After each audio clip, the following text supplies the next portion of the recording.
Yes, it's that time of the week. It's Wednesday, which means it's Warhammer Wednesday. And we're talking about some Warhammer today, because it's Wednesday. It's Warhammer Wednesday. Ugh.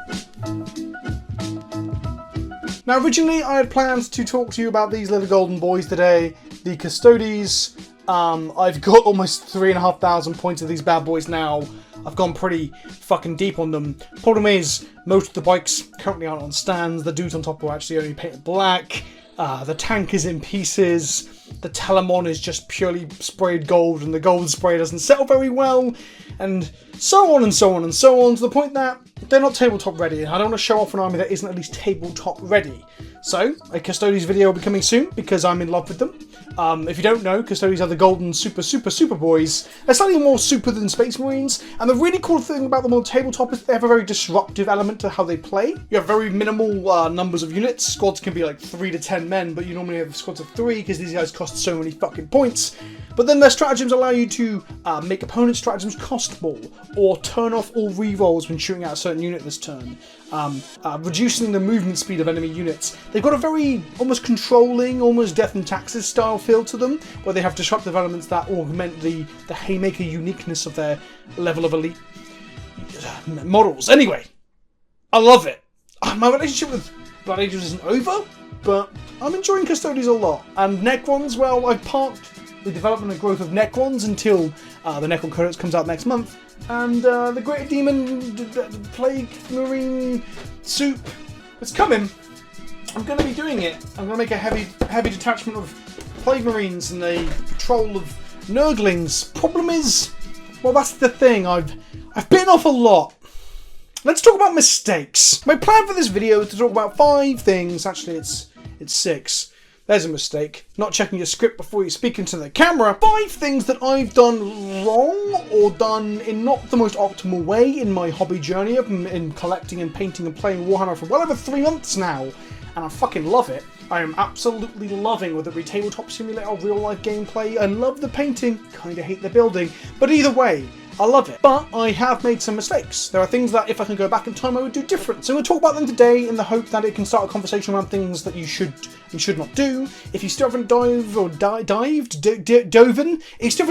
barned into the hobby, hopefully this will give you some tips on what not to do if you're not planning to, I don't know, make your life a living hell. The first one on my list is don't stick to Citadel Products. Citadel is the tertiary company for Games Workshop who make paints and hobby products for them, from paintbrushes to saws to little hobby handles for holding your minis. And the paint bottles that nowadays look like this. And they've always been the de facto go-to thing, because Games Workshop always recommend them, right? This is a Citadel paint pot. Now, for the first couple of weeks of my journey into Warhammer, I was using exclusively Citadel paints, because that's what's recommended on the box. All the painting schemes online, especially the official ones done by Duncan on the official Warhammer website for the YouTube channel that I first engaged with, was a shabty bone. All use Citadel paints: Xandri Dust, Avalon Sunset, Mephiston Red, and all these other names that make it very hard to actually understand what the fuck that people are talking about. With a shabty bone. My favourite one is an Agrellan Green, I think it is, and there's like an Albuquerque Turquoise. Both the pots look exactly the same, but they're varying different shades. It's fucking confusing. Anyway, so I bought a lot of Citadel paints. I went very deep into Warhammer on the whole, and I bought quite a few just normal Citadel paints, and the contrast ones too, because I think contrast has a purpose. It serves a role. That's for colouring capes and things when you do some underpainting with blacks and whites and stuff. Contrast is good, just don't use it on the whole model for the most part. It's quite a quick way of painting, but your model tends to look washed out and lacking in detail and depth. Either way, I stuck to Citadel. Now, there are pros. I was going to throw this up in the air and catch it as I said that, and then I realised if the lid came off and yellow Avalon Sunset went all over my office, I'd be really fucking annoyed at myself, so I'm not going to throw it up in the air and catch it. Imagine I did. Ready? Now, there are some good things and some bad things about Citadel paint range and the Citadel product range in general. On the whole, they are pretty good paints. Kenny from the Long War podcast, which is easily my favourite 40k podcast, and I recommend that everyone listens to it, but I trust him about painting. he seems to be pretty good. I trust all the boys in that podcast about painting, and they, for the most part, do say that Citadel paints aren't bad. In cases they're above par, they're above fine. Some of them are pretty good. Not all of them, but some of them. Probably not Avalon Sunset, come to think of it. Yellow coverage can be rough. However, whilst they're reasonable to good, they do cost more than most paints. They're charging more for a product that isn't necessarily better, and this happens with everything. Their paint brushes and their hobby knives and their saws. I've got a hobby saw downstairs that you use to cut arms and legs off stuff from Citadel that my wife got me as a little present when I was moaning that I didn't have a saw one day, and she ordered off Amazon. Nice of her. The problem is it broke like within 2 or 3 days of me having it. It doesn't unwind anymore. I can't change the blade on it. I took the blade off, so it's fucked. Completely fucked. And the Citadel brushes, they're some of the worst ones I've had. The starter brush is obviously completely terrible. They're not even fit for like scrubbing my own arsehole. And the other dry brush I had is now just falling apart. Perhaps I was hard on it, but the other dry brush I got from Army Painter and makeup brushes that I bought from like a fucking super drug, those things have lasted me longer than the Citadel dry brush has for all of my dry brushing and Warhammer painting needs. In addition to that, the Citadel paints, whilst they're good, they come in the worst possible pots. These pots are fucking garbage. Like, you have to like shake them, pop them open, take some paint off the top, then put it on your palette and water it down and shit like that. Where everyone else, almost everyone else, like Vallejo, as we got here. This is a Vallejo model colour. This is Rosa Pink that I've used for some highlights on the purples on my Custodies' head crests. And this is Army Painter's Skeleton Bone, which is 100% match to colour primer. This is, I don't know why I even read that bit of the text out. This is a Shabty Bone, but from Army Painter, because the Shabty Bone was like out of stock everywhere during the pandemic. With a Shabty Bone. Either way, dropper bottles, you just drop them on your wet palette or your normal non-wet palette, and you've got paint out there, and you haven't wasted a load on your brush when you pulled it off and you have to dilute it and thin it out.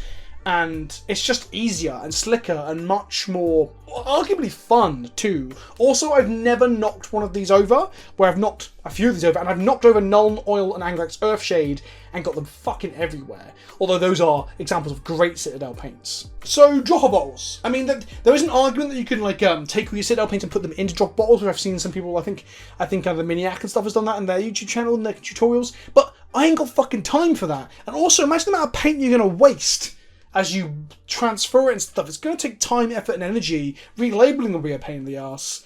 Like, fuck it. Citadel paint should come in dropper bottles, and it makes me fucking mad that they don't. Also, whilst the Citadel like texture paint range, the things that you put on their bases to like texturize your bases and stuff, whilst those are pretty good, they're expensive. This pot of a growing earth here, or any other form of texture paint, this is the more muddy ones. This is a bad example because I'm not comparing like for like in terms of actual texture, but they're all the same price.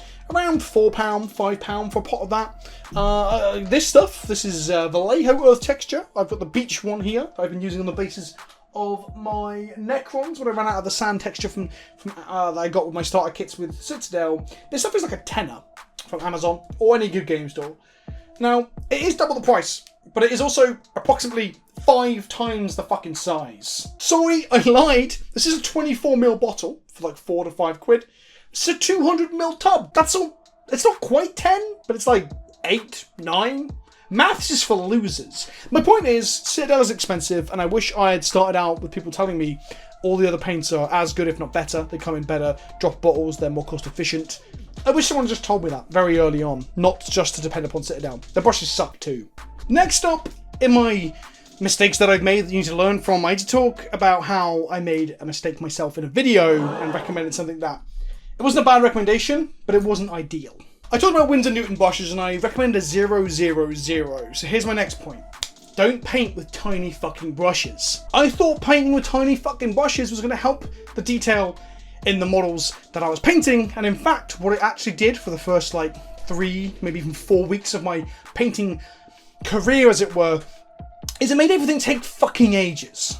Literally fucking ages. Here we have a 1, which is basically what I would recommend most people use nowadays. A 1 isn't tiny, as you can see, but when you've got water and paint on it and you thinly get the end nice and tight, it's basically fucking tiny on the end anyway. you don't need a small brush tip. What you really want is a brush that can hold moisture and paint enough that it doesn't dry out. There's nothing worse than going into a detail and then going to do the next detail on like a model, like a tank, like the rivets, for example, although I would sometimes use a tiny brush for that. And you find out that your brush is already dry on the second or 5 details and go again, apply water and paint. And you're just adding more time, effort, energy and movement into your painting. So get yourself a 1 as a bare minimum, or even a 2, here's a 2 here, and just use a larger brush. The main important thing about a brush, the thing you're looking for, is that it holds an end, it holds a tip. As long as you've got a sharp tip, the brush could be fucking 7 feet long. Maybe not, that'd be fucking absurd, but it can be very, very long and large and thick, but as long as the tip is nice and thin, it only matters about the tip. Much like, there's a sex joke there, you make it. There you go, it's like an IKEA cabinet, you fucking make the joke. This brings me to point 3. Is that you don't need expensive brushes, especially when you're starting out. I again recommended a Winsor Newton, which I still would, because my Winsor Newton, is this one of my Winsor Newtons? No, this is I don't even know, this is rubbed off. This was an appropriately or similarly costed to a Winsor Newton, other than the Winsor Newtons downstairs, but they're good, they've held their tips, I'm glad I've got them, I still think the recommendation from Ed and Teo was good, but the point is, when you're a newbie, you're going to ruin your brushes. People are going to hold their brushes like fucking tip down into their water pots and fuck the brushes up anyway. And other things like that. You're going to get paint into the, I don't know what it's called, the metal bit of the brush down in the, you're going to damage your tip. So, get some cheap brushes. My point 3 is don't be scared to go to Hobbycraft or similar. Hobbycraft is a chain of like wholesale, not wholesale, like word, like big hobby retailers. They don't sell Warhammer or Warhammer paints or even Vallejo or any of the other companies, no army paint or anything. There's a lot of Airfix models and shit like that. And at first I was like, well, I've always hated these places. I found them fucking bored me to tears, but recently I can now get sponges and cheap brushes and bits of like plywood and shit that you can use for terrain and all sorts of stuff in those places. So don't be scared to go to those places and pick up some nice cheap brushes. This is a Royal and Langnickel. Was that cheap? I think that was cheap. I bought some cheap and not so cheap. And now I'm getting confused as to whether this was that one or not. But in short, the money I spent on brushes in Hobbycraft was much less than the money I spent online on Winsor Newtons. And they've all held their tips pretty well, and they've all done me pretty good over the last couple of weeks. So don't be scared to pick up some cheaper artificial brushes first, and invest in the Winsor Newton when you know you're good at it or you've had your practice.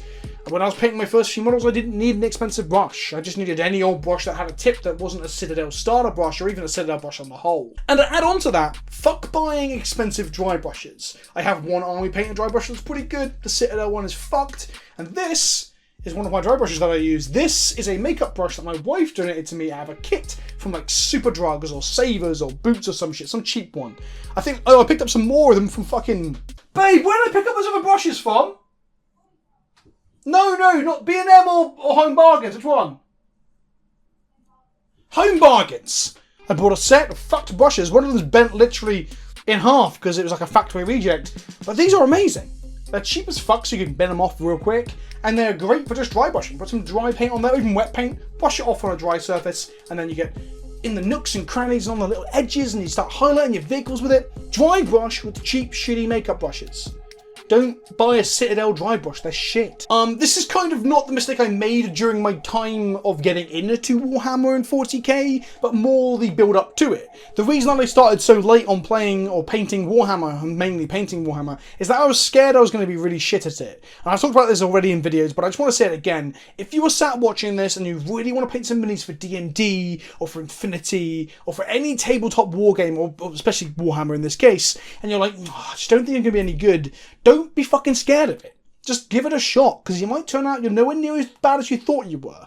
I would recommend watching some tutorials. Obviously I haven't done any painting tutorials yet, but there's plenty of them on YouTube. Watch some painting tutorials and then give it a shot. Being scared, don't let that hold you back from a hobby that I have, which I've ended up really enjoying and finding like borderline therapeutic as an escape from the other things that I do in my life. Number 5 is one that you can't directly take what I'm saying and apply it to your hobbying, but it is something to consider. Make your life easy. Now that sounds like a throwaway and a very obvious statement, but hear me out. Here's some examples. Firstly, when I started picking up the Necrons from Indomitus, I was like, I'm going to make my life easy with these, because my Blood Angels, I was being really fucking particular about what I wanted to do with them. So I came up with a paint scheme where I used blue instead of green for some reason. That was me trying to be a special and unique snowflake and have my army look different to other Necrons, but what that did was, well, one, it meant that I couldn't follow the average Necron tutorial on YouTube.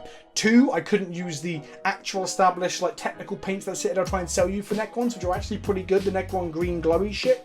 And three, I can't really buy pre-painted miniatures on trolltrader.com or on eBay, because if they're pre-painted or even partially painted, they're normally painted in a colour scheme that is, you know, pushing towards the green aesthetic again.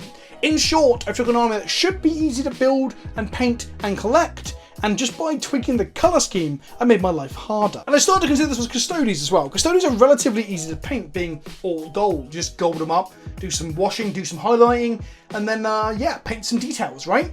But I considered, for a short while, doing these as Solar Watch, where they're white armoured with golden trim.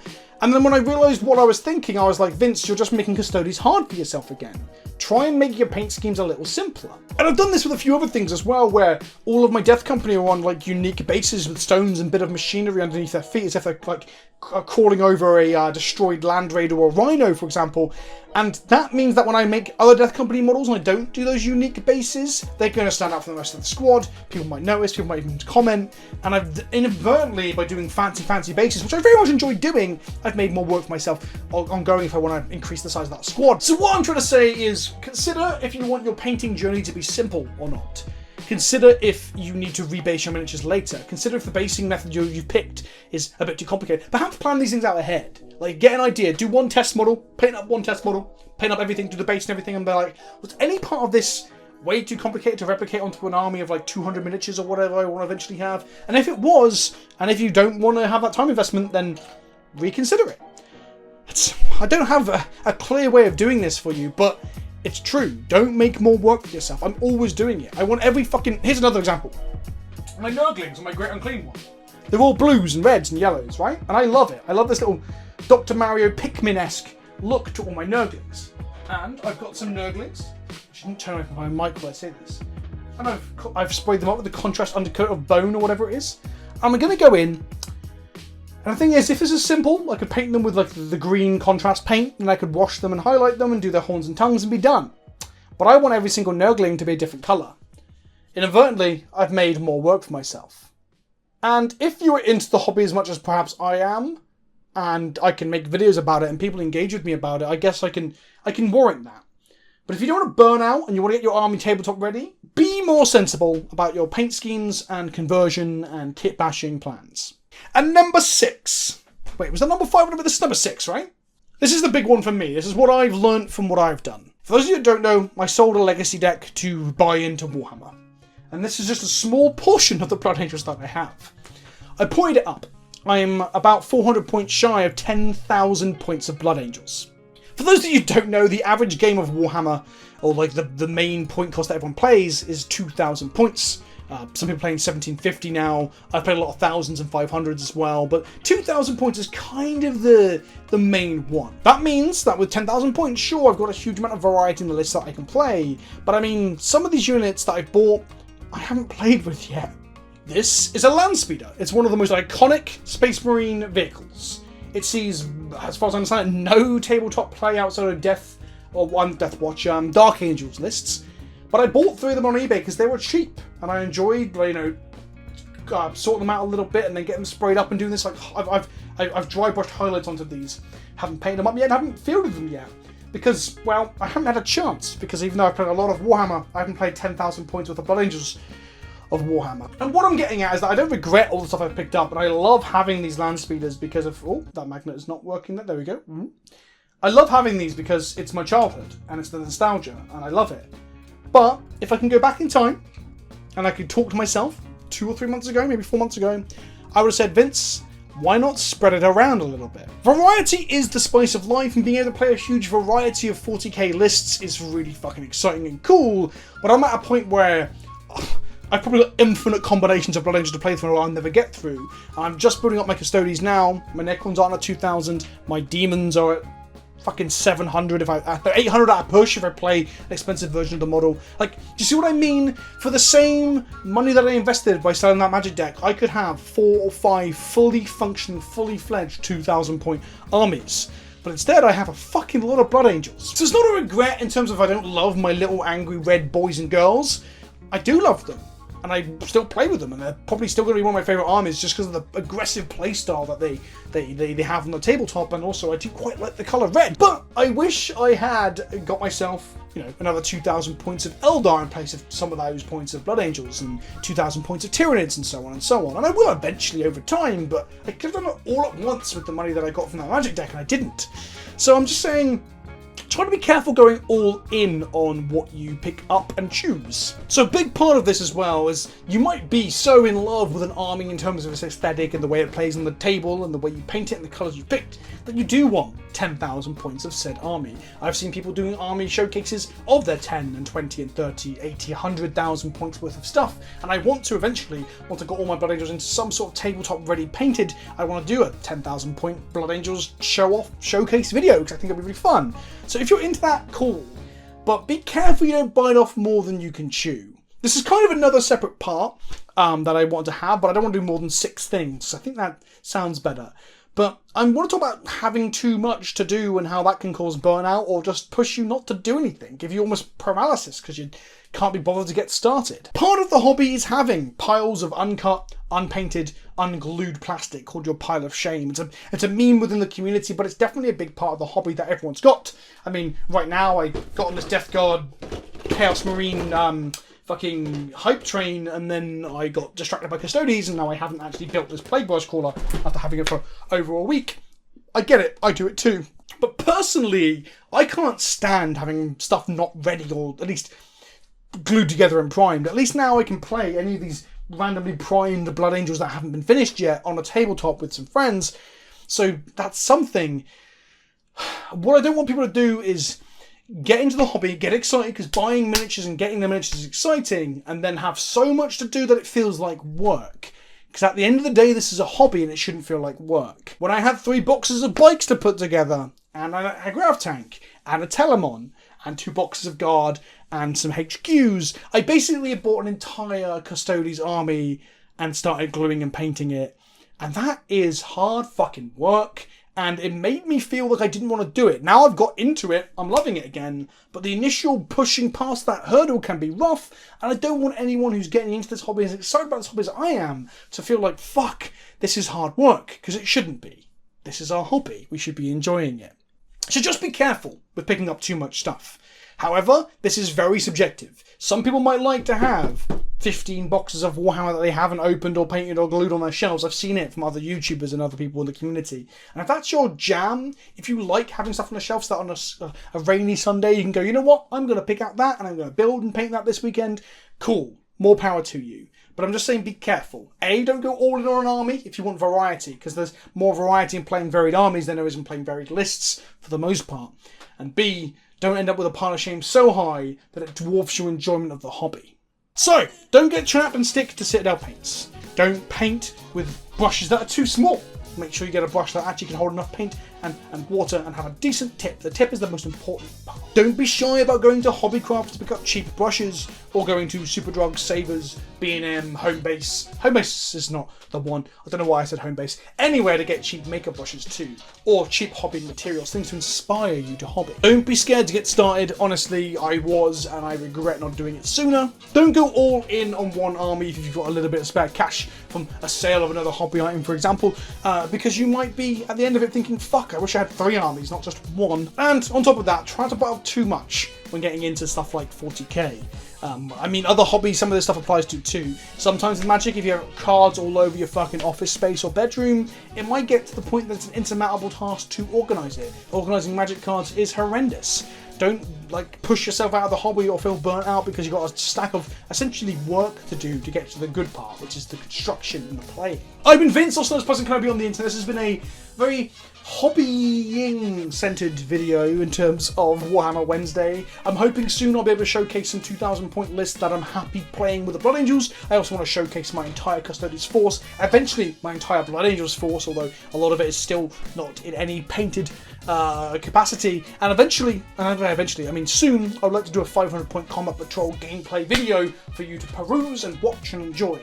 So that's the stuff I've got planned for Warhammer Wednesday over the coming weeks. So if you haven't subscribed already, hit the subscribe button, hit that fucking bell, because when you hit it, it electric shocks my arsehole, and my arsehole pinches, and it's great. And most of all, like the video, and if you enjoyed it or think it was helpful or thought it was interesting, then drop a comment down below and share it with your friends too. All those things are great ways to help support the channel. The other way is Patreon. There's a link in the description below to join the Patreon. $2 a month gets you onto the Discord server, where we're having a tabletop simulator Warhammer Crusade, a narrative crusade that we can all join in with and play each other. I'm playing in it as well for the control of some planet that we haven't named.